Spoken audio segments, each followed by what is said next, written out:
भाई बहनों को प्रणाम करता हूँ, नमस्कार करता हूँ, सत श्री अकाल करता हूँ। तो आज का जो मेरा विषय है, कल वो यशपाल भैया जी ने दिया था।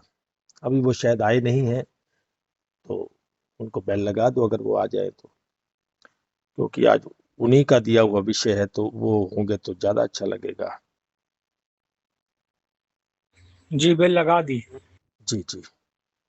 तो परम सत्ता को नमस्कार करता हूँ, प्रणाम करता हूँ, परम पिता परमेश्वर को, और आप सबका हार्दिक अभिनंदन करता हूँ जो उसके दीवाने हैं, उसके मस्ताने हैं, उसके चाहवान हैं।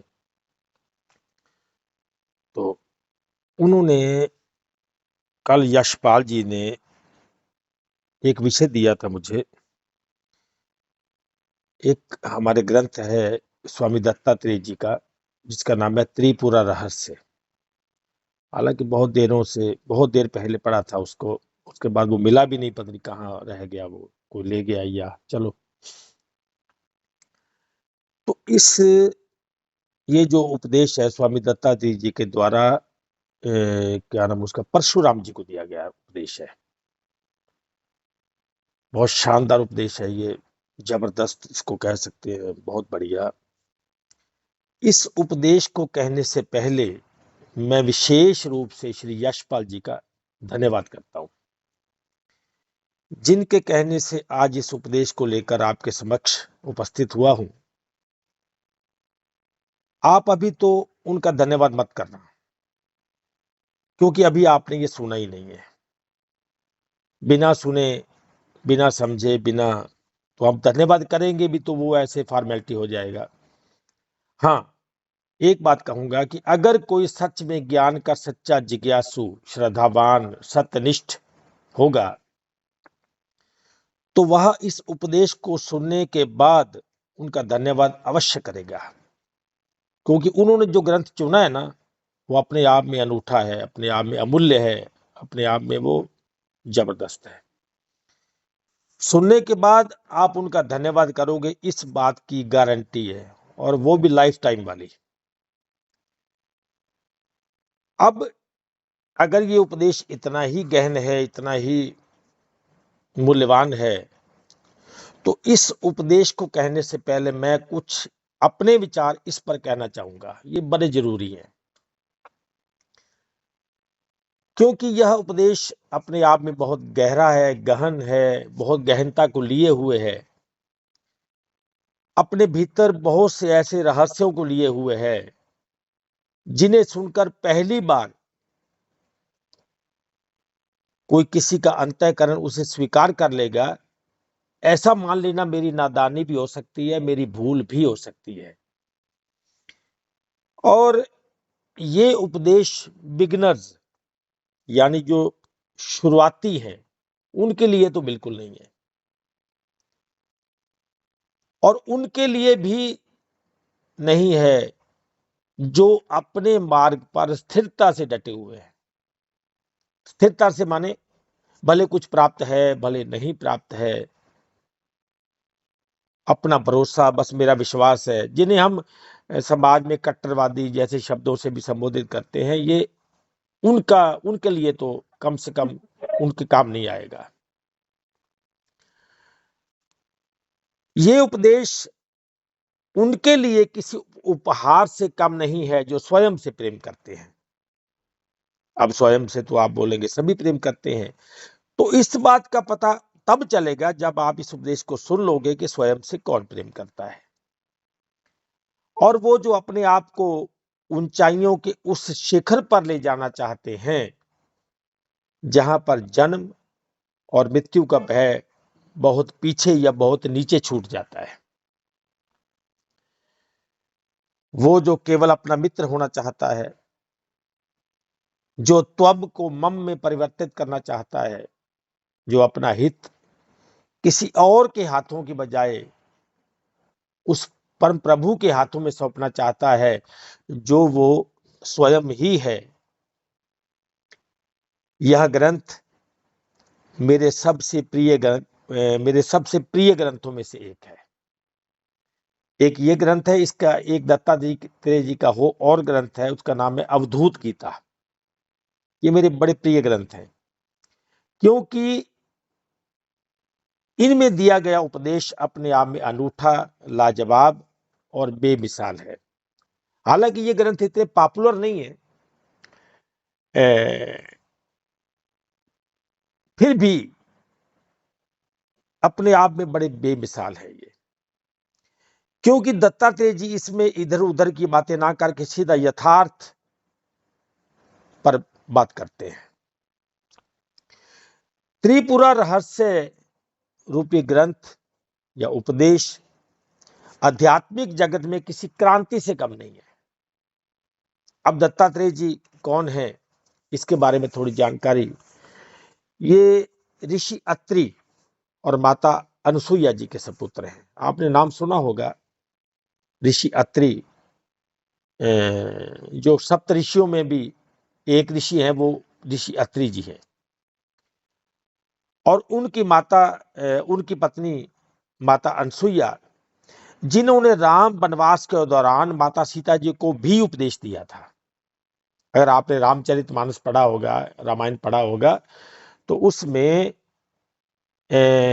माता अनुसुईया ने जब राम जी को वनवास हुआ था, तो उस दौरान जब राम जी सीता सहित लक्ष्मण सहित ऋषि अत्रि जी के आश्रम में गए थे, या उनकी कुटिया में गए थे, आश्रम तो नहीं कुटिया में गए थे, तो तब माता अनुसुईया ने सीता माता जी को उपदेश किया था।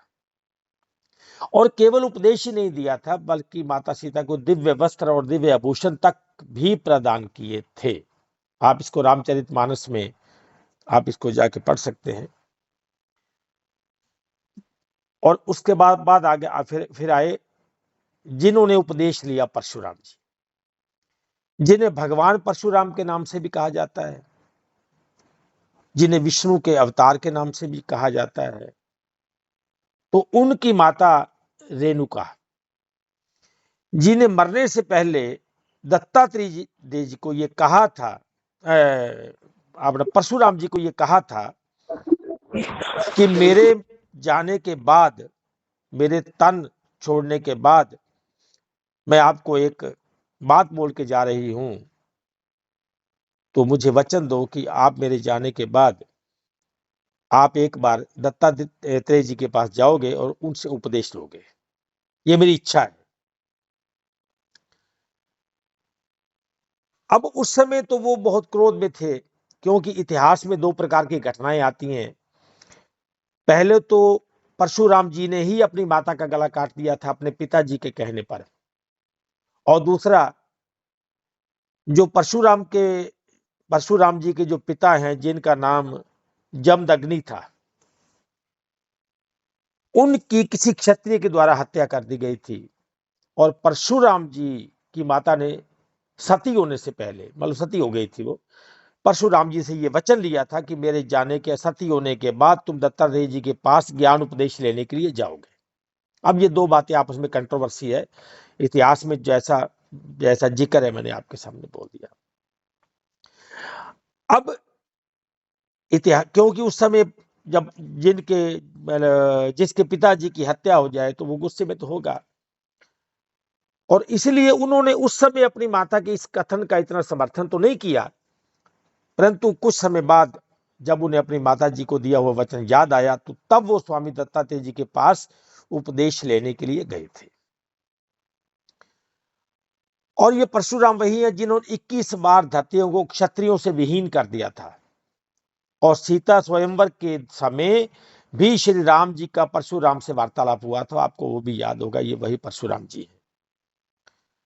अब परशुराम जैसे तपस्वी को ज्ञान का उपदेश देना हर किसी गुरु के बस का भी नहीं था, क्योंकि वो शराब भी बड़ी जल्दी देते थे, उन्हें क्रोध भी बहुत आता था।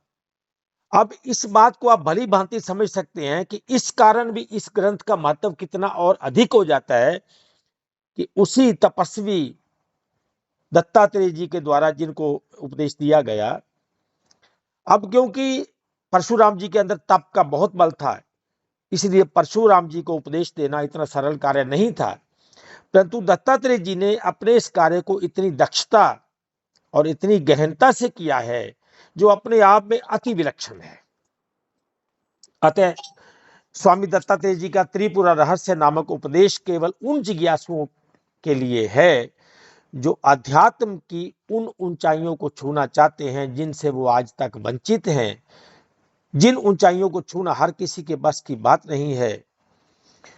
तो अलग अलग रचनाकारों ने परशुराम जी के द्वारा पूछे गए प्रश्नों की गिनती को भी अलग अलग बताया है।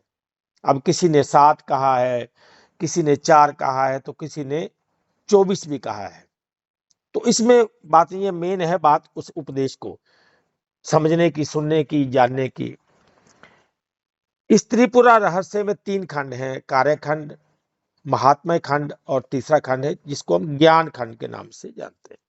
ज्ञान खंड जैसे हर ग्रंथ में, जैसे उत्तरकांड हो गया, तो उसमें ज्ञान का सारा प्रसंग है। अब दत्तात्रेय जी परशुराम जी को कहते हैं कि अगर आपको ब्रह्म ज्ञान जानने की इच्छा है, अगर आप आ गए हैं, अगर आप जिज्ञासु हैं, पात्र हैं, तो आपको मेरी बात माननी पड़ेगी, क्योंकि उस बात को माने बिना मैं आपको वो ज्ञान नहीं दूंगा। वो मेरी शर्त है कि अगर आप ब्रह्म ज्ञान को सुनने आए हैं तो सबसे पहले आपको मां जगदम्बा, जगत जननी की महिमा को सुनना होगा। अब क्योंकि जो परशुराम जी थे वो ये महिमा तो सुनने के लिए आए नहीं थे, वो तो ब्रह्म ज्ञान के लिए आए थे। तो अब उनके सामने शर्त रख दी गई कि आपको ये पहले पूरी करनी होगी, तभी आप उस ज्ञान को जान पाओगे, तभी मैं उस ज्ञान का उपदेश करूंगा, वरना नहीं करूंगा। क्योंकि मां जगदम्बा की महिमा सुने बिना आपको ज्ञान ना तो समझ आएगा और ना ही आप इसे पूर्ण रूप में ग्रहण कर पाएंगे। अब ऐसा दत्तात्रेय जी ने कहा, क्योंकि ज्ञान को ग्रहण करने के लिए जो भी सामान चाहिए, हम सामान शब्द यूज कर लेंगे संसार में ताकि जल्दी पकड़ में आ जाए, क्योंकि ज्ञान को ग्रहण करने के लिए जो कुछ भी चाहिए वो किसी और के पास है ही नहीं, वो मां जगदम्बा के पास ही है। इसलिए वही आपको ये सारा सामान, ये सारे उपकरण, ये सारा कुछ दे सकती हैं, और उनकी कृपा के बिना आप इस ज्ञान को कभी नहीं पकड़ पाओगे, कभी नहीं पकड़ पाओगे। ऐसा उनका कहना था। मुन्ना भाई आगे यशपाल जी के नहीं आए? चलिए, मुन्ना भाई शायद अभी थोड़े सामने नहीं है, तो परम प्रभु को नमन करता हूं रुकावट के लिए। तो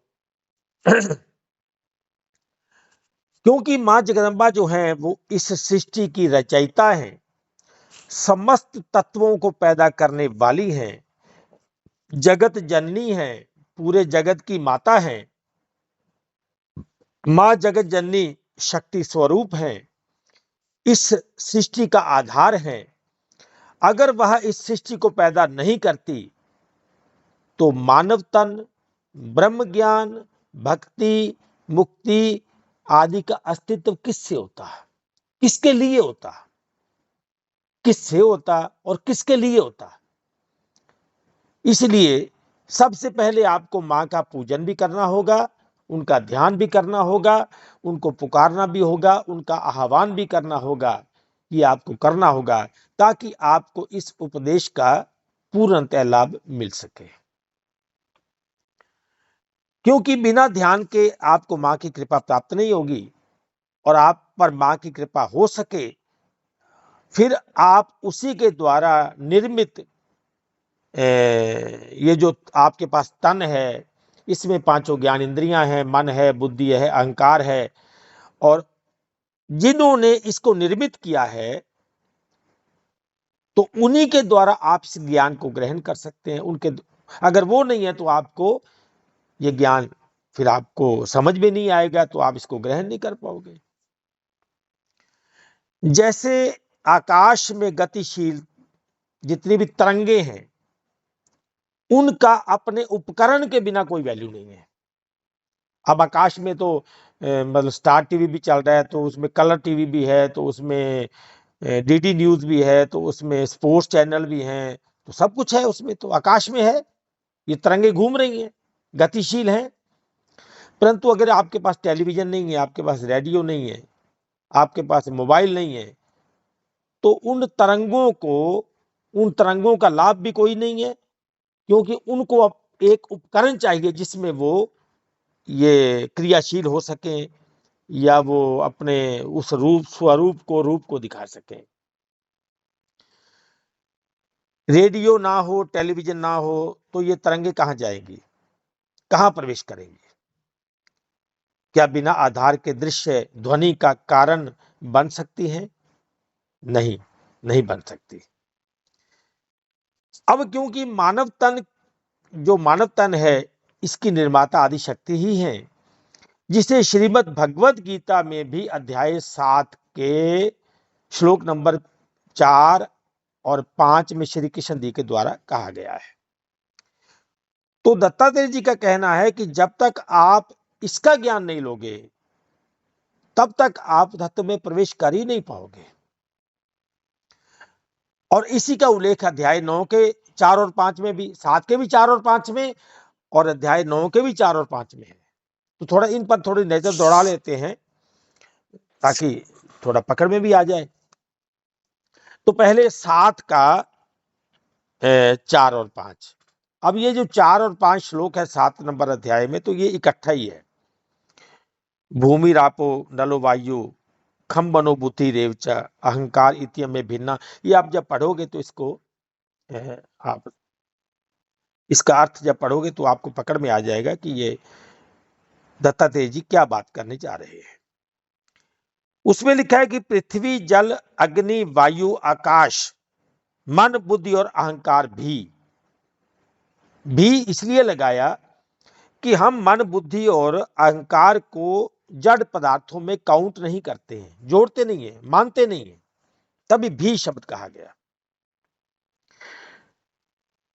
पृथ्वी जल अग्नि वायु आकाश मन बुद्धि और अहंकार भी इस प्रकार से, यह 8 प्रकार से विभाजित मेरी प्रकृति है। मतलब परमात्मा की प्रकृति है, इसमें 8 प्रकार के विभाग हैं, विभाजित की गई है। पृथ्वी का अलग विभाग है, जल का अलग विभाग है, अग्नि का अलग है, वायु का अलग है, आकाश का अलग है, मन का अलग, बुद्धि का अलग और मैं का अलग। तो ये 8 विभागों में आते हैं, ये विभाग बांटे गए हैं। तो ये विभागों का मालिक कौन है? तो वो मालिक है प्रकृति। किसकी प्रकृति? परमात्मा की प्रकृति। ये 8 प्रकार के भेदों वाली, तो अपरा अर्थात मेरी जड़ प्रकृति है। ये 8 जड़ में आएंगे। 8 किस में आएंगे? जड़ में। मन भी इसमें, बुद्धि भी इसमें, अहंकार भी इसमें, पृथ्वी जल अग्नि वायु आकाश भी इसमें। अब ये है तो जड़, तो कब अगर जड़ है तो काम कैसे करेंगे? तो इसको आगे कहा गया है,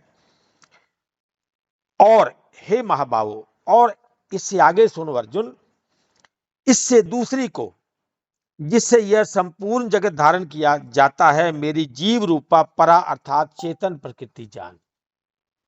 अब एक है जड़ प्रकृति, एक है चेतन प्रकृति। तो चेतन प्रकृति के अंडर में है जड़ प्रकृति, जिसे हम आदि शक्ति के नाम से भी जानते हैं, महामाया के नाम से भी जानते हैं, कई नामों से हम इसको जानते हैं। अब चेतन प्रकृति ने जड़ प्रकृति को धारण किया है, मनो सारी पावर इसी से जाएगी, पावर यहीं से जाएगी सारी। तो अब आगे भी इसका बहुत सारा किया गया है कि हे अर्जुन, तू ऐसा समझ कि संपूर्ण भूत इन दोनों प्रकृतियों से ही उत्पन्न होने वाले हैं, और मैं संपूर्ण जगत का प्रभव माने सार, और प्रलय माने सर्वनाश, ऐसा भी बोल सकते हैं। अर्थात संपूर्ण जगत का मूल कारण हूं, मूल कारण मैं हूं। और ये दोनों प्रकृतियां जो हैं, जितने भूत हैं, वो सब इन्हीं से पैदा होंगे। उनके अंदर क्या डालना है, क्या नहीं डालना है, उनके अंदर क्या देना है, क्या नहीं देना है, उनका कर्म सिद्धांत, फल सिद्धांत, ये सब कुछ उन्हीं के हाथ में है। परमात्मा इससे परे। अब जो इसका परम कारण हो गया परमात्मा, तो सृष्टि उत्पत्ति आ गई प्रकृति की जिम्मे। अब 9 में क्या है, 9 में क्या है, जब इसको पढ़ने के बाद 9 को देखेंगे तो थोड़ा अच्छा समझ में आएगा। अब 9 के साथ 4 और 5 में भी कि मुझ निराकार परमात्मा से यह सब जगत जल से बर्फ के सदृश परिपूर्ण है। मानो परमात्मा निराकार है, ये जगत जो है साकार है। जैसे एक जल एक बर्फ, जल जो है वो उसमें निराकार फॉर्म में है, उसका अपना कोई आकार नहीं है, जबकि बर्फ आकारी है। और सब भूत मेरे अंतर्गत संकल्प के आधार स्थित है, किंतु वास्तव में मैं उनमें स्थित नहीं हूं। ये केवल संकल्प है, वास्तविक नहीं है। संकल्प के आधार स्थित हैं। जैसे मेरा स्वप्न संकल्प में तो है परंतु वास्तविकता में नहीं है।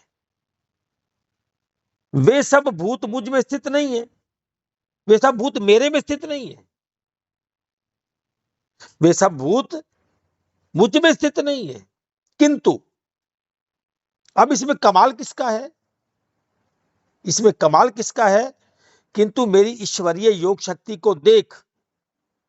अब इस देखने वाली बात क्या है, इसमें समझ किससे आएगा, योग शक्ति को देख। योग शक्ति, यहां पे देखो योग शक्ति का जिक्र कर दिया, उल्लेख कर दिया। योग शक्ति को देख कि भूतों का धारण पोषण करने वाला और भूतों को उत्पन्न करने वाला भी मेरा आत्मा वास्तव में भूतों में स्थित नहीं है। तो ये सारा खेल किसका हुआ, प्रकृति का। जब आगे दत्तात्रेय जी समझाएंगे तो और पकड़ में आ जाएगा।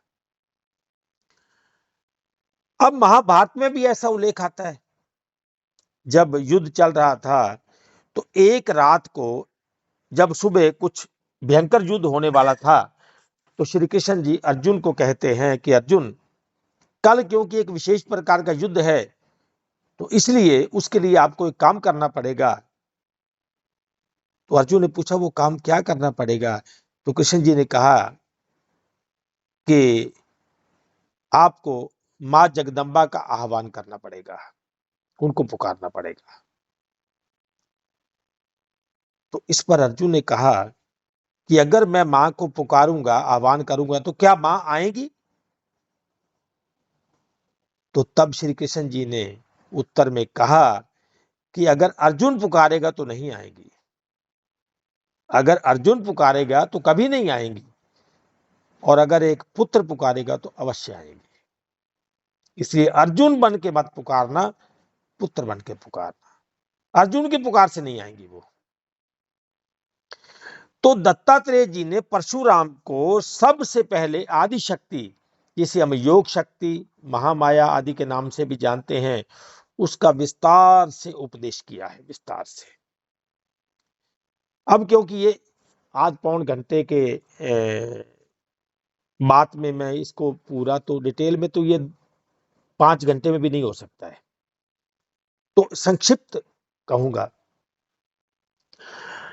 और इसी कारण दत्तात्रेय जी ने परशुराम को सबसे पहले आदिशक्ति का उपदेश किया और विस्तार से किया है, और इसी कारण इस उपदेश का नाम रखा गया त्रिपुरा रहस्य। त्रिपुरा, ये त्रिपुरा क्या है, त्रिपुरा जिसमें 3 पुर हैं, 3 पुर। हम जब हमारे शहरों के नाम है ना, जैसे सहारनपुर, करतारपुर, फिरोजपुर, तो ये पुर लगे, पुर, पुर माने पूर्ण, जिसमें सब पूरा भरा हुआ हो, उसको बोलते हैं पुर। त्रिपुरा माने 3 पुर वाला। जीव को इन 3 पुरों में प्रकृति या शक्ति के द्वारा घुमाया जाता है, उसको भ्रमण करवाया जाता है। वह 3 पुर जिसमें जीव नित्य भ्रमण करता है, जो जीव की नित्य स्थिति को दर्शाता है।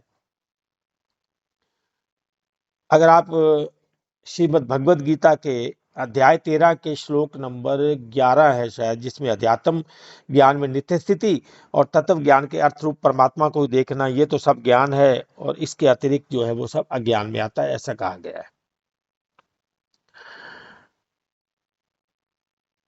ये तीन पुर हैं जागृत, जागृतपुर, स्वप्नपुर और सुषुप्तिपुरा। पुर यानी पूरा, पूर्ण,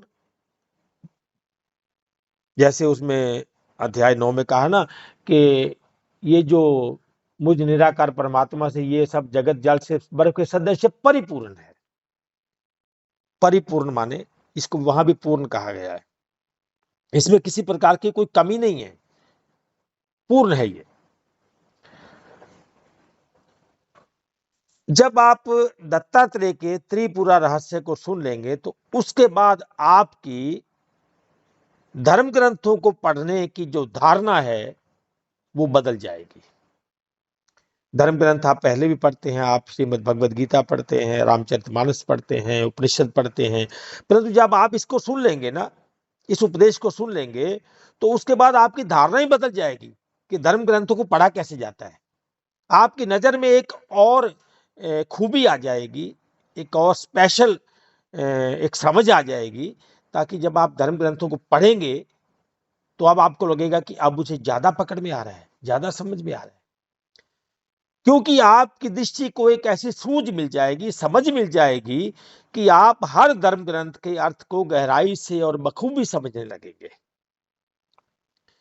ज्ञान इंद्रियों के द्वारा और कर्म इंद्रियों के द्वारा जितने भी कार्य हो रहे हैं, ये दत्तात्रेय जी कह रहे हैं, ज्ञान इंद्रियों के द्वारा और कर्म इंद्रियों के द्वारा जितने भी कार्य हो रहे हैं वो सब तीन गुण में ही हो रहे हैं। तीन गुणों से बाहर तो कोई भी कार्य नहीं है। और इन तीन गुणों और उन समस्त कर्मों की कर्ता भी प्रकृति ही है, इसमें कोई संदेह नहीं है। और इसका उदाहरण भी श्रीमद् भगवद गीता के अध्याय 3 में दिया गया है कि जितने भी ये कर्म है सब प्रकार से प्रकृति के गुणों के माध्यम से किए जाते हैं। अगर कोई मानता है कि मैं करता हूं तो वो अज्ञानी है, ऐसा कुछ उसका अर्थ है। इन सब को जाने बिना त्रिपुरा शब्द का अर्थ आपके अंतःकरण में सार्थक कभी नहीं होगा। ये तीन गुण वाली जो प्रकृति है, तीन गुण, तीन स्थितियां, हम इसको त्रैगुणी माया भी बोलते हैं। और तीन प्रकार के ताप हैं, दैहिक, दैविक और भौतिक। और तो और जब 52 रूप में राजा बलि से 3 पग पृथ्वी का मांगना, ये किस बात का संकेत था? और इसी 3 पग के माध्यम से तो उन्होंने राजा बलि को ज्ञान दे दिया। अब क्योंकि 3 पग में उन्होंने पहले ही, अभी तो क्योंकि राजा बलि जो था वो समझदार था, विवेकी था, तो जैसे ही अब दूसरे से अभी 2.5 में ही प्रवेश किया था, आधा भी नहीं हुआ था चैप्टर पूरा, तो राजा बलि को लगा कि मेरा तो कुछ बचा ही नहीं है, कुछ नहीं बचा मेरे पास। तो जब उन्होंने ऐसा वक्तव्य दिया तो फिर बावन जी ने कहा कि अब दो बताओ, अब मैं अपना तीसरा पांव कहां पे रखूं। तो तब उन्होंने कहा था कि प्रभु, मैं समझ गया हूं, मैं जान गया हूं, इसलिए आप जो अपना तीसरा पग है वो मेरे सर पे रख दीजिए। अब इसके अलावा और कुछ नहीं, मैं समझ चुका हूं सब। अब 3 देव, ब्रह्मा, विष्णु और महेश, इनको पैदा करने वाला कौन? क्योंकि ये सृष्टि तो परमात्मा के संकल्प में है, परमात्मा तो इनसे परे हो गया, तो फिर 3 देवों का निर्माता कौन हुआ? तो वेदों में जिस परमात्मा को 4 चरण वाला बताया गया है, अगर आपने उपनिषदों को पढ़ा हो, उसमें परमात्मा के 4 चरण हैं, जिसमें क्रमशः वैश्वानर, तजसा और प्रज्ञान, ये पहले 3 हैं, और चौथा आत्मा है, आत्मान लिखा गया वहां पे। अब ये 3 पग शक्ति के ज्ञान के अंतर्गत ही आते हैं। जब आपको 3 का है तो इसमें आपको शक्ति से ही ज्ञान समझना होगा, शक्ति में ही लेना होगा, क्योंकि शक्ति के बिना आप इसको पकड़ नहीं पाओगे। ये सारा खेल शक्ति के द्वारा ही निर्मित किया गया है। जिससे गीता में योग शक्ति को देख, मेरी योग शक्ति को देख कि भूतों का धारण पोषण करने वाला मेरा आत्मा भूतों में स्थित नहीं है, आदि शब्दों के द्वारा इसका वर्णन किया गया है। अब इसमें दृश्य, दर्शक और दर्शन, ज्ञाता, ज्ञान और ज्ञेय, पूजा, पूज्य और पुजारी, कार्य, कर्ता और करण, ये सब इसी में है, इसी में है। किसमें? इसी शरीर में। ज्ञाता भी, ज्ञान भी और ज्ञेय भी, पूजा भी, पुजारी भी और पूज्य भी, कार्य भी, कर्ता भी और करण भी, दृश्य भी, दर्शक भी और दर्शन भी। तो अब यहां पे आके दत्तात्रेय जी ने कहा कि अब ज्ञान क्योंकि तभी हो सकता है जब समर्पण शरणागत हो। तो अब ये समर्पण शरणागत क्या है, इसका जितना बढ़िया अर्थ दत्तात्रेय जी ने बताया है ना, शायद ही किसी ने बताया हो। बहुत शानदार अर्थ बताया इसका। किसको सुनने के बाद समर्पण क्या है, शरणागत क्या है, इसका उत्तर पकड़ में आ जाएगा।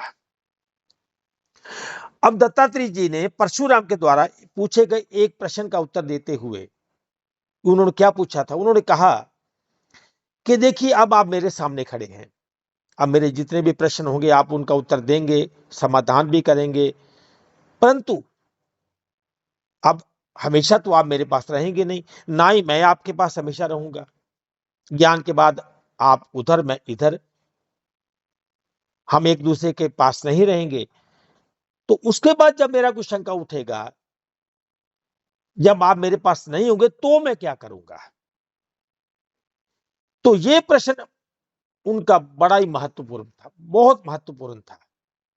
और इसी प्रश्न में परशुराम जी ने जो उत्तर दिया, वो हर जीव को इसे समझ लेना चाहिए, इसे जान लेना चाहिए। ये बहुत बड़ी बात कही उन्होंने। इस पर दत्तात्रेय ने जो भी कहा वो अपने आप में बड़ा अनूठा है, बड़ा अनूठा। इसमें उन्होंने दो मन की बात की है। उन्होंने परशुराम को संबोधित करते हुए कहा कि आपके पास दो मन है। पहला मन वो है जिसमें कामनाएं हैं, इच्छाएं हैं, जो कामनाओं से भरा हुआ है, विचारों से भरा हुआ है। उसके पास तो टाइम ही नहीं है, वो तो संसार के विचारों का इतना आकर्षण है उसके अंदर, वो तो भरा हुआ है। और ये संसारिक मन है, इसे अवचेतन मन के नाम से भी कहा गया है, जो प्रकृति निर्मित है। हम कहा ना, वो मन कौन सा? जड़ वाला, शरीरवाचक मैं वाला मन। षष्ठान इंद्रियाणी प्रकृति स्थान कर्षति, जिसको मन, जिसमें अध्याय 15 के 7 में इसको छठी इंद्री कहा गया। ये इंद्रियों में आता है मन। परंतु दूसरा मन जो चेतन मन है, इसी मन के नीचे दबा हुआ है, उसने उस मन को ढका हुआ है। और दत्तात्रेय जी ने कहा कि उस मन को तुम्हें अपना गुरु बनाना पड़ेगा। और जो पहला मन है उसे अपने दूसरे मन का शिष्य बनाना पड़ेगा। पहला मन शिष्य हो जाएगा और दूसरा मन गुरु हो जाएगा। अर्थात गुरु भी अंदर है और शिष्य भी अंदर है। तो मैं अपना गुरु भी हूं और अपना शिष्य भी हूं, ऐसा आपको स्वीकार करना पड़ेगा।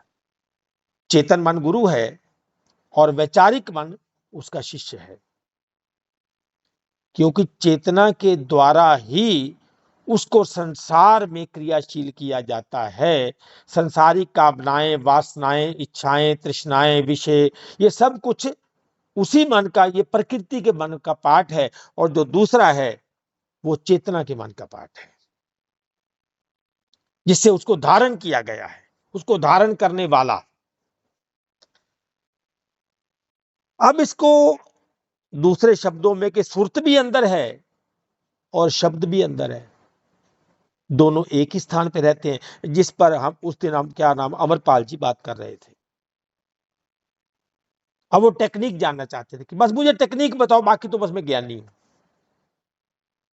अब टेक्निक इतनी कोई ये तो है नहीं कि ये 2 शब्दों में आप कह दिया जाएगा ये टेक्निक है, इसको सुन लो तो आप। हाँ, जिज्ञासा उनके अंदर है, बहुत जिज्ञासा है, इसमें कोई संदेह नहीं है। बिना जिज्ञासा के तो कोई आदमी इतना उबाल नहीं उठते किसी के अंदर, किसी के अंदर ऐसे उबाल नहीं उठेंगे बिना मुन्ना भाई मेरे का कोई बीच में अगर 1 मिनट का ब्रेक लेना चाहो तो ले सकते हैं, कोई अगर कहना चाहे तो। हाँ हाँ, क्वेश्चन अगर किसी को करना हो तो प्लीज कर सकता है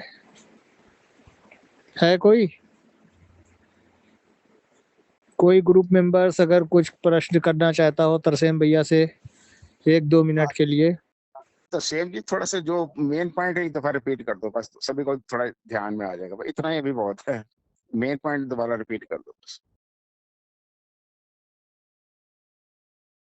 हाँ जी, हाँ जी, मैं माइक अभी बंद था तो मैं बोलने लग गया था। तो परशुराम जी जो कि तपस्वी हैं, जिनको विष्णु का अवतार भी कहा गया है, उनको भी ज्ञान की जरूरत पड़ती है। तो इसमें ऐसा दर्शाया गया है इस ग्रंथ में। ये जो ये जो त्रिपुरा रहस्य है, तो ये ग्रंथ अपने आप में अति अनूठा है, क्योंकि इसमें ज्ञान को दूसरे ग्रंथों की बजाय किसी और तरीके से बड़े स्पष्टीकरण से बतलाया गया है।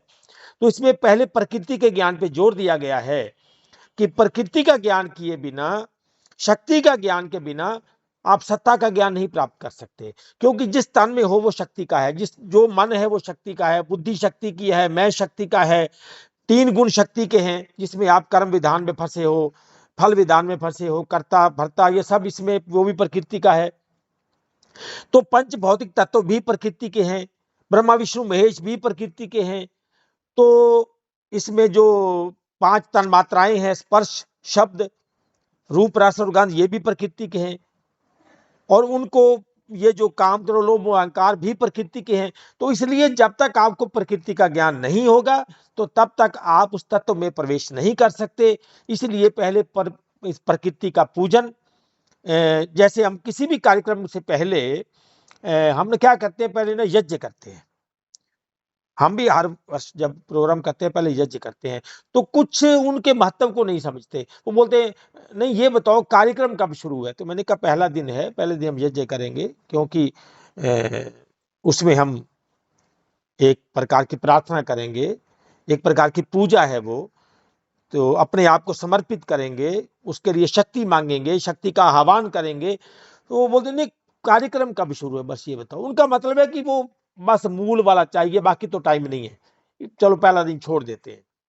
तो मतलब प्रकृति का ज्ञान उन्होंने कहा कि बहुत जरूरी है, उसके बिना ज्ञान नहीं हो सकता है, ज्ञान को नहीं जाना जा सकता है। इसी कारण इसमें श्री कृष्ण जी ने भी इस पर मैं अपनी योग शक्ति के पीछे छिपा रहता हूं, ये मैं इसका ये वो कहा गया है। ये मेरा मूल सिद्धांत ये है इसका, अगर हाईलाइट कहा जाए तो।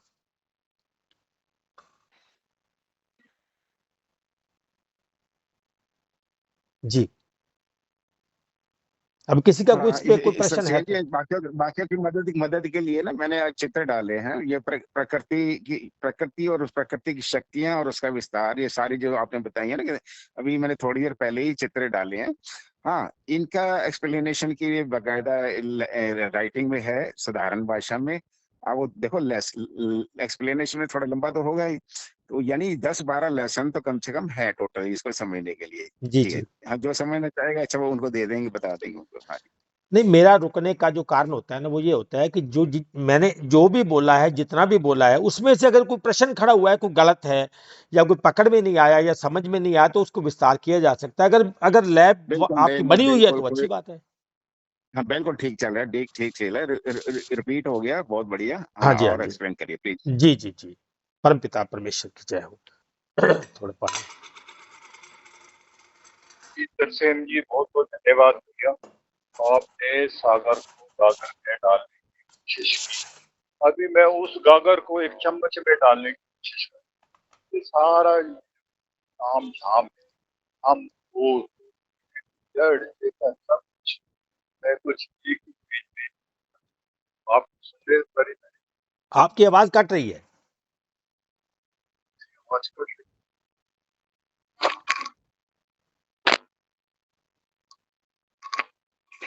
हाँ दोस्त, थैंक यू, बता दिया यार, तो मैं तो बोलते ही रहता। हाँ जी, हाँ जी। हाँ, यहाँ से शुरू करते हैं, कहीं से शुरू भी करें भैया, आपने तो पूरा ही वैसे कवर ही कर लिया है, तो मैं तो समझ नहीं रहा कि कहाँ से शुरू करूं। तो मैं तो हूँ विश्वास में, ये कबीर ने बोल दिया, मैं जप में, तप में, तीर्थ में, इधर उधर नहीं। गुलशन जी सवाल आपका नहीं है कोई, पहले तरसेम जी को एक्सप्लेन करने दीजिए, फिर आपको मौका मिलेगा आप अपने तरीके से भी एक्सप्लेन करना। Thank you. मेरे ख्याल उन्होंने एक्सप्लेन कर दिया है ना, नहीं उन्होंने जी, तो नहीं बोल नहीं दिया है। नहीं, अभी मैंने अभी बीच में बाकी रोका है, है। अभी बाकी, अरे अभी बाकी है, ओके बाकी है सर, बाकी है, ठीक है, अभी बाकी है। ओके ओके ओके अच्छा अच्छा। करो। तो तीन पग के ज्ञान में भी बावन जी ने राजा बलि को इसी तरीके से उपदेश किया था। अब समर्पण और शरणागत की वास्तविकता इसी रहस्य में छिपी हुई है। शिष्य अपने गुरु को कैसे समर्पण करता है और कैसे उसको वो शरणागत होता है। ये समर्पण शरणागत क्या है? समर्पण हर कर्म का कर्ता, भोक्ता, प्रकृति को मानकर मन, ये जो मन जिसके बारे में हमने अभी कहा कि जो प्रकृति का पार्ट है, अब सारे कर्म क्योंकि जिसने इसको बनाया है, जब देखिए इसको अगर थोड़ा सा अगर विस्तार किया जाए तो आपके तन में अगर मन बुद्धि और देख लिया जाए, पंच भौतिक तत्वों को देख लिया जाए, संसार को देख लिया जाए, तो ये पांच तन मात्राओं को देख लिया जाए, तो सब कुछ जब उसी का है तो फिर उसके बिना इसको चला भी कौन सकता है। चलाने वाली भी चेतन प्रकृति है और जो चलने वाली है वो जड़ प्रकृति है। तो दिखाई क्या देती है हमें? जब एक मशीन दिखाई देती है कि मशीन चल रही है, परंतु हमें उसके पीछे छिपी हुई शक्ति दिखाई नहीं देती है कि जो उसको चला रही है। मशीन जड़ है, शक्ति जो है उसका उसके अंदर सारी क्रियाशीलता को पैदा करती है। अब समर्पण किसका किसको होना है? अब एक शरीर किसी शरीर को समर्पण कर नहीं सकता क्योंकि उसके पास भी मन है, उसके पास भी मन है। तो समर्पण हर कर्म का क्या है कि हर कर्म का कर्ता, भोक्ता प्रकृति को मान लेना, हर फल का दायित्व भी उसे सौंप देना कि जब किया आपने तो फिर फल भी आपका है। तो ये तो उसका हो गया समर्पण, उसमें अपना नहीं मानना। और ये पहले मन का दूसरे मन को, जो पहले मन को जो समर्पण है दूसरे मन को, ये वो है। हर दूसरा शरणागत क्या है?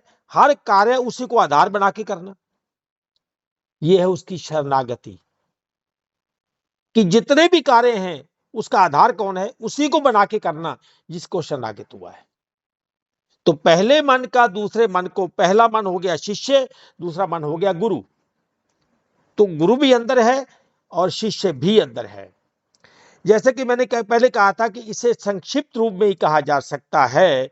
जैसे हम वो बोलते हैं ना कि वाह वाह गुरु गोविंद सिंह, आप पे गुरु चेला, गुरु भी स्वयं और चेला भी स्वयं।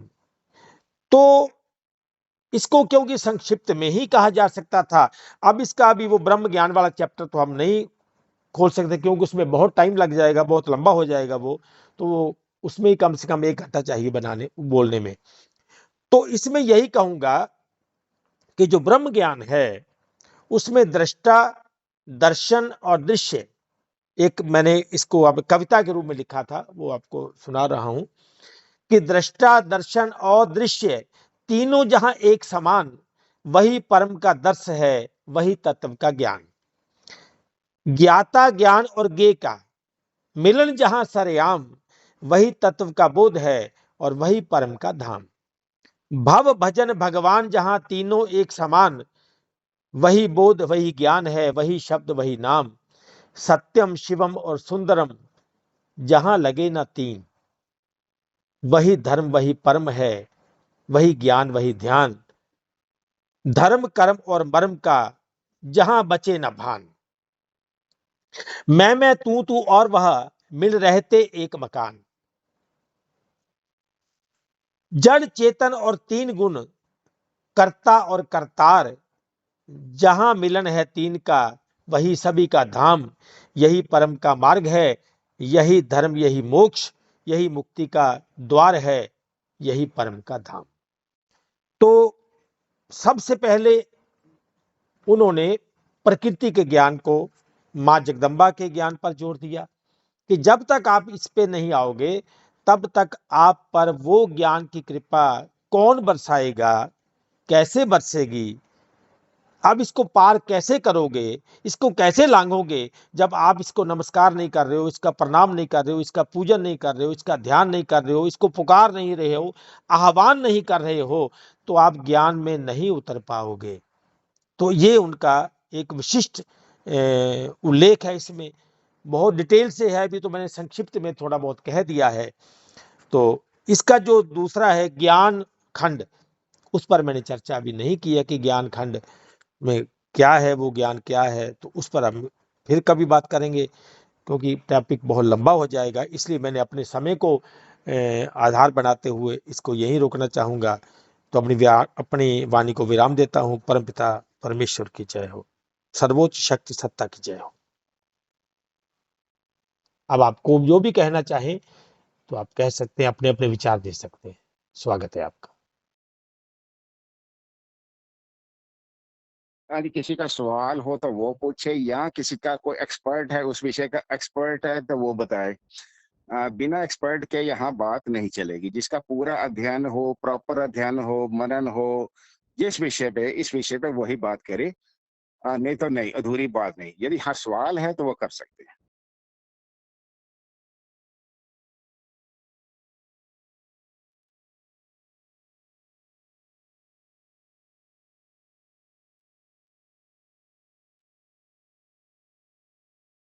ठीक है जी। अब मेरे ख्याल हमारे बीच में इजाजत हो तो कोई भजन का हो तो वो अच्छी बात है। बाकी परम जी इस पे कुछ अपने विचार विस्तार बताना चाहें।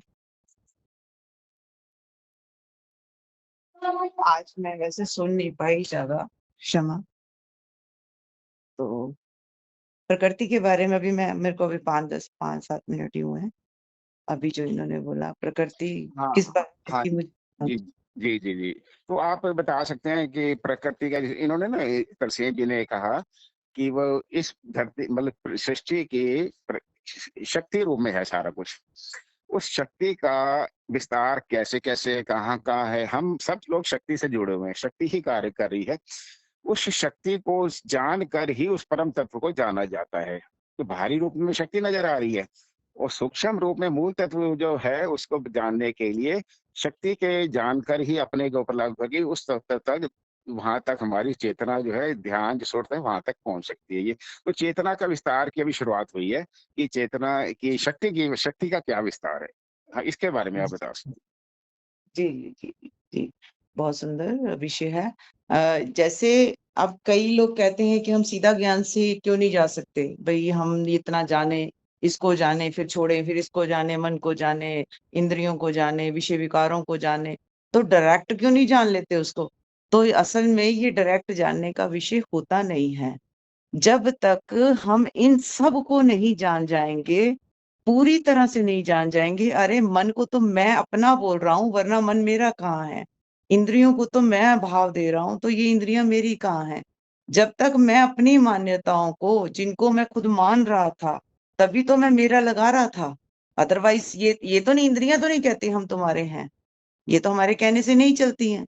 तो ये जो प्रकृति में ऊर्जा का खेल चल रहा है, इसको जानना बहुत जरूरी होता है, क्योंकि जब तक चलने वाले को नहीं जानोगे तो अचल, मतलब जो चलता नहीं है उसको नहीं जान पाएंगे। वो उसी में छिपा हुआ है, वरना वो चलेगा भी नहीं।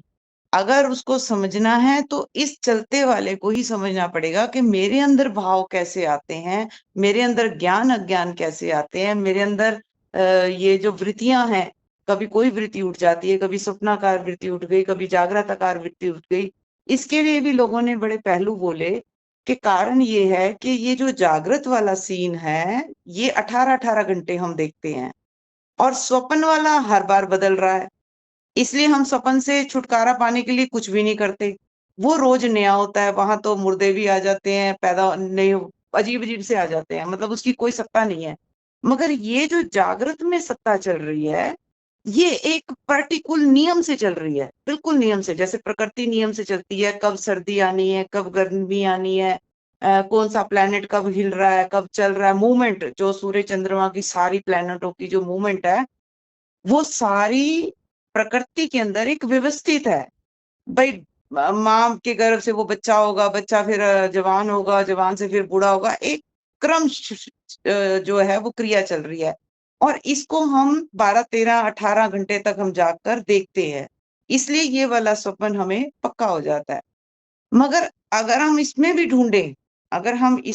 ढूंढें, अगर अपने ज्ञान से समझें, तो सच में क्या मैं कल वाला ही हूँ, या मैं कल वाला ही विचार है, या मेरा जिस घर में मैं रह रहा हूँ वो कल वाला ही है, या जो भी मेरे को दिखाई दे रहा है वो सेम कल वाला ही है।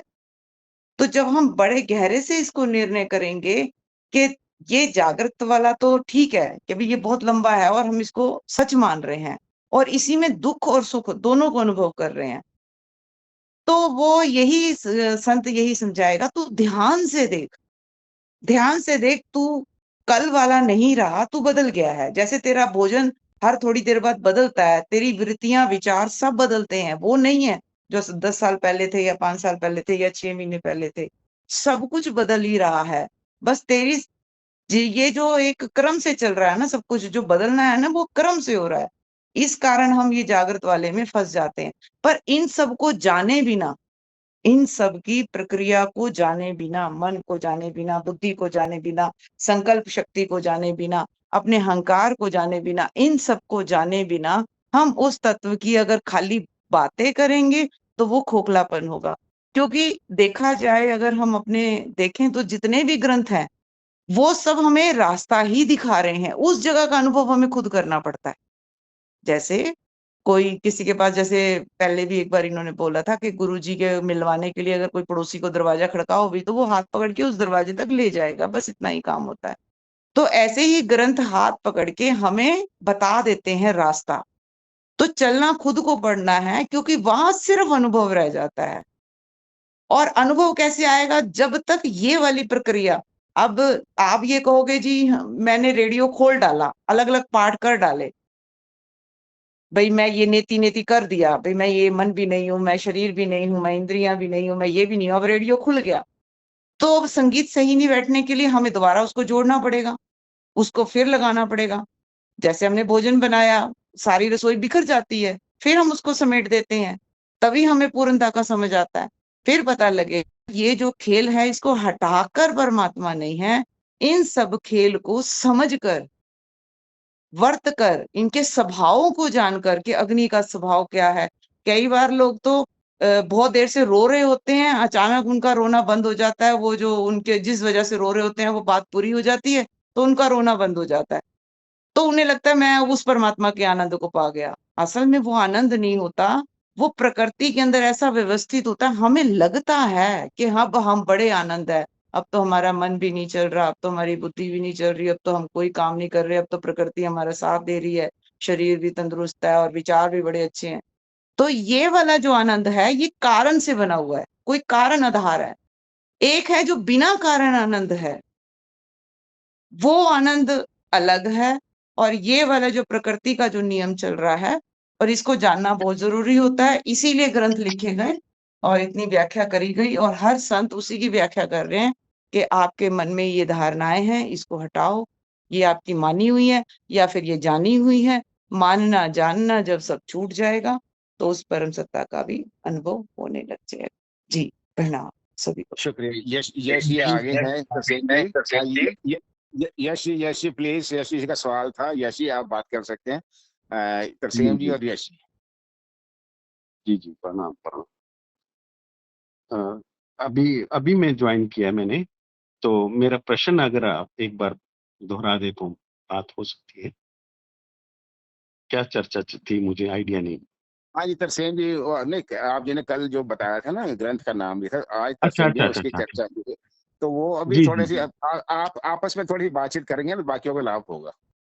जी जी जी जी। कल वो जो मैंने चर्चा की थी ना, वो दत्तात्रेय जी के त्रिपुरा रहस्य के ग्रंथ की चर्चा की थी मैंने, जो परशुराम जी को उन्होंने उपदेश किया था। जी अगर जी आप उस विषय पे कुछ कह रहे हैं तो मैं जी जी आप हाँ जी, हाँ जी, एक्चुअली हाँ जी, यही मैं विषय चल रहा है, यही विषय। उस विषय पर कह चुका हूँ, तो क्योंकि आप बहुत लेट आए ना इसलिए चलिए मैंने इसको शुरू करने से पहले एक बात कही थी, उसको मैं दोबारा दोहरा देता हूं, ताकि फिर वो तो विषय बहुत लंबा हो गया था।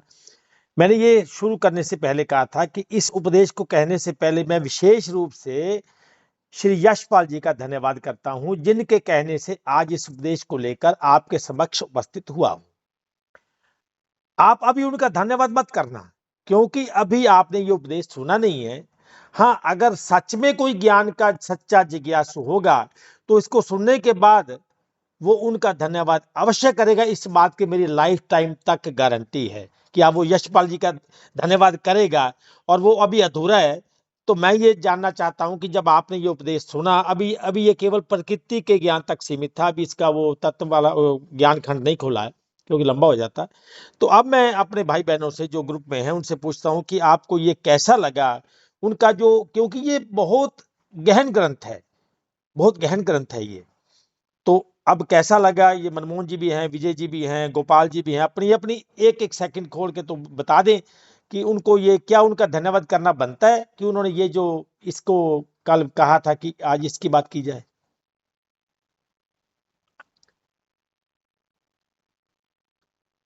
तो आप, हाँ जी, हाँ जी, हम बोल रहे जी जी त्रिपुरा रहस्यम के बारे में हम ज्यादा कुछ नहीं जानते थे, लेकिन जब कल इन्होंने नाम लिया तो मेरा थोड़ा बहुत जिज्ञासा हुआ उसको जानने के विषय में। और सौभाग्य से एक पीडीएफ भी मिल गया, और थोड़ा बहुत हम मुख्य मुख्य रूप से उसमें हम जानकारी लिए उसके बारे में, क्योंकि मुझे पता भी था कि आज का विषय त्रिपुरा रहस्यम से जुड़ा हुआ है, तो उसको हम थोड़ा सा अध्ययन भी कर लिए थे। और आपने इतना बढ़िया व्याख्या किया, इतना बढ़िया व्याख्या किया उसका प्राकृतिक भाग का, कि वो 100% जो है मेरे दिमाग में पूरा का पूरा बढ़िया से समझ में हमको आ गया। बाकी ज्ञान खंड की चर्चा आपने नहीं किया है, तो हमको तो निवेदन है कि आगे चल के आप ज्ञान खंड का भी व्याख्या करेंगे तो बहुत अच्छा है। और ये जो संक्षिप्त में आपने व्याख्या किया है, तो हम लोग को उस पॉइंट पॉइंट को समझने में बहुत ही माने कि एक एक रास्ता मिल गया है कि आगे हम अपने अपने माध्यम से भी उन पॉइंटों को ध्यान में रखते हुए और आगे समझने का प्रयास करेंगे। लेकिन भविष्य में जो है चाहेंगे कि आप इसका डिटेल में भी एक वीडियो बनाएं, व्याख्या करें, और हम लोग को भी इसको बढ़िया से समझने का जी, मतलब बिल्कुल बिल्कुल। भैया जी के पीडीएफ पास ना से ग्रुप में समझने डाल का दो, मौका मिले। पीडीएफ तो मेरे को भी डाल दीजिए, पीडीएफ डाल दीजिए। मनमोहन जी तो, जी परमपिता तो कहना परमेश्वर चाहते जी हैं कि इसको सुनने के बाद यशपाल जी को धन्यवाद देने का ही पूरा श्रेय जाता है। यस, तो परमपिता परमेश्वर की अब ना कृपा अब से मैं क्या यशपाल जी को बहुत बहुत यश धन्यवाद जी है। को मौका दिया जाए, यश जी को मौका दिया, वो अपनी बात कुछ कहना चाहें तो नहीं, जरूर बात बोलो। एक हाँ चाहे एक बार ये मनमोहन जी धन्यवाद कर लें, उसके बाद ये प्रश्नकर्ता और जो ये प्रश्न किए हैं उनके लिए धन्यवाद। इस विषय पर भी हम लोगों को तरफ एक प्रकाश डाले हैं चिंतन मनन करने का। आपने बहुत अच्छे तरीके से बताया है। पहले प्रकृति के बारे में जानने के बाद ही तत्व में प्रवेश किया जा सकता है। यह सबको जानना बहुत जरूरी है। और मैं इतना ही कहना चाहता हूँ, ये विषय बहुत ही गहन है और इसके लिए जितना धन्यवाद आप लोगों को किया जाए कम है। जी यशपाल जी अब। जी, जी, जी, जी। तो सबको बहुत-बहुत दिल से प्रणाम। त्रिपुरा रहस्य में मेन लाइन से हम बात को शुरू करते हैं, बाकी तो आप इसको कंटिन्यू करेंगे। जो तीनों काल में रहता है, जागृत में भी रहता है, स्वप्न अवस्था में भी स्वप्न को देखता है, जागृत में भी जो जागृत बन के पीछे रहता है, ज्ञान बन के, और स्वप्न में स्वप्न को देखता है। एक तो स्वप्न में हम दौड़ भाग कर रहे हैं, वो है हमारा स्वरूप। एक स्वरूप जो स्वप्न को देख रहा है। फिर तीसरे काल में वो सुषुप्ति को भी देखता है, उसमें वो एब्सेंस को देखता है। तो ये त्रिपुरा देवी इसी को कहा गया है ये तीनों काल में प्रेजेंट है। तो ये इसका मूल में मैंने एक बार ज़िक्र किया है। एक्सप्लेनेशन तो आप करते रहेंगे तरसेम जी बहुत अच्छे से, तो मुझे एक्सप्लेन करना इतना अच्छे से नहीं आता बात को। पर मैं विषय जहाँ तक है, उससे क्या होगा, इस बात से क्या होगा कि हमें अपना जो सत्य स्वरूप है ना, उससे हमारी आज जान-पहचान हो जाएगी। नहीं तो व्यक्तित्व रूपी स्वरूप है जो कुछ बनना चाहता है, जो कुछ बताना चाहता है, जो कुछ जानना चाहता है, जो कुछ होना चाहता है, जो पुनर्जन्म को ऐसा समझता है कि मेरा पुनर्जन्म होगा, वो व्यक्तित्व रूपी आपका अस्तित्व है। व्यक्तित्व रूपी अस्तित्व है वो माना हुआ अस्तित्व है और वो ही ढूँढता है चीज़ों को, वो ही कुछ होना चाहता है। संपूर्णता अगर आप त्रिपुरा रहस्य की उस बात को तीनों काल में आपकी उपस्थिति का जब आपको ज्ञान हो जाएगा, तो फिर आपको लगेगा कि वो स्वरूप मेरा है। बाकी तो मैं अज्ञान का ही ज्ञान कर रहा हूँ। अज्ञान का ज्ञान करने का मतलब ये है कि मैंने ही अपने आप को टुकड़ों में कर लिया। एक मैंने खुद को शरीर मान लिया, एक मैंने खुद को जीव मान लिया, एक खुद को अंतःकरण मान लिया, मन, बुद्धि, चित्त, अहंकार मान लिया, एक खुद को आत्मा मान लिया, एक अपने से दूर परमात्मा को मान लिया। ये अज्ञान है सारा। जब तक इस अज्ञान का ज्ञान नहीं होता, हमें एक रूपता नज़र नहीं आएगी। त्रिपुरा रहस्य की जो ग्रंथ है, ये हमें एक रूपता में लाएगा, हमारे उस स्वरूप पे लेके आ जाएगा हमको, जो हमारा मूल स्वरूप है, जिसमें मैं की भावना उठती है। मैं की भावना उठ के वो व्यक्तित्व को धारण करती है, फिर वो चीज़ों को ढूँढती है। चीज़ों में जाती है, आती है, खुशी, गम, ये सब व्यक्तित्व रूपी मैं आपकी महसूस करती है। जबकि वो सिर्फ़ बाहर से मिला हुआ आपको, आपका नाम आपको बाहर से मिला, आपको आप आदमी हो, औरत हो, ये आपको बाहर से मिला। आपको बताया गया जो है, जो-जो आपने बाहर से जाना ना, उसने आपके व्यक्तित्व का निर्माण किया। वो किसी जगह है नहीं, वो सिर्फ़ माना हुआ है और इस माने हुए का त्याग ही तुम्हारे सत्य स्वरूप में तुमको ला सकता है। है तो सारा ये अज्ञान ही। पहले हमें अज्ञान को ओढ़ना पड़ता है। अज्ञान को ओढ़ने का मतलब ये है कि हमें पहले अपने आप को ही टुकड़ों में करना पड़ता है। मैं ये शरीर हूँ, मेरे अंदर आत्मा है, मेरे अंदर जीव है, मेरे अंदर ये चीज़ें। हम एक ही सत्ता को टुकड़ों में तोड़ते हैं, फिर उसका ज्ञान करते हैं। ये हुआ कि हमने ज्ञान का ज्ञान होना तो सरल है, सहज है। लेकिन जब हम अज्ञानता के रास्ते से ज्ञान को प्राप्त करते हैं, तो रास्ता बड़ा लंबा हो जाता है। तो इतना बड़ा लंबा रास्ता हो जाएगा, पहले आपको जड़ शरीर को समझना पड़ेगा, फिर मन, बुद्धि, चित्त, अहंकार को समझना पड़ेगा, फिर तुम्हें जीव को समझना पड़ेगा, फिर आत्मा को समझना पड़ेगा। इससे क्या है, आप टुकड़ों में बँटते जाएँगे, आप अपने मूल स्वरूप को नहीं देख पाएँगे। आप बाहरी चीज़ों के अज्ञान को ओढ़ते रहेंगे और उसी में उलझता रहेगा आपका स्वयं का स्वरूप। और ये त्रिपुरा रहस्य आपको अपने स्वरूप पे लाके ठहरा देगी। ये ग्रंथ जो ऐसा है, तो इसीलिए मैंने इसका ज़िक्र किया क्योंकि तरसेम जी बड़ी अच्छे से एक्सप्लेन कर सकते हैं। और मैं एक भावना अपनी और बताना चाहता हूँ। ये मतलब गुरु गद्दी की तरफ बढ़ रहे हैं। गुरु गद्दी की तरफ बढ़ना समझते हो? एक हमारा पैशन रहता है जो हमें पता नहीं लगता। तो बहुत कम लोगों में ये गुण रहता है कि वो गुरु तत्व की सीट पर बैठकर बात कर सकते हैं।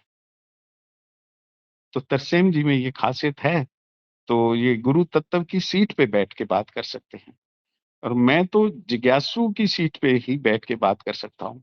तो तरसेम जी गुरु तत्व की सीट पे बैठ के बात कर सकते हैं, तो बहुत बेहतर है कि यही इसको आगे बढ़ाएँ। मूल रूप में यही बात समझने वाली थी कि हमने अपने आप को खोल तो लिया है, कई टुकड़ों में बाँट तो लिया है।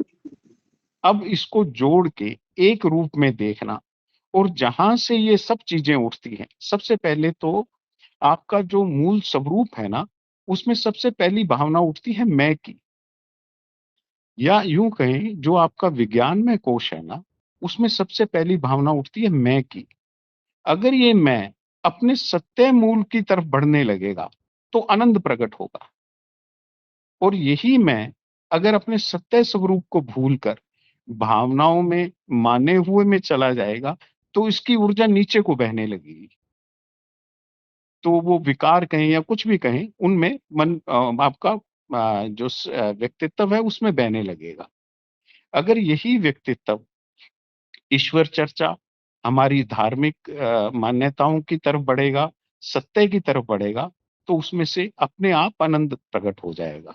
बल्कि यूं कहें कि ये स्वयं का स्वरूप ही आनंद रूप में प्रकट हो जाएगा। आनंद कहीं बाहर नहीं है, ये स्वयं के स्वरूप में ही आनंद था, लेकिन इसको ढक लिया हमने अपनी मान्यता से, अपने अज्ञान से ढका है, जिसे हम ज्ञान कहकर चर्चा करते हैं। पर ये अज्ञान इसी तरह ही दूर होगा, पहले इसको धारण करना पड़ेगा हमें। मन बुद्धि चित्त अहंकार जीव ये आत्मा ये सब कुछ मानकर हमें इस अज्ञान को पहले धारण करना है।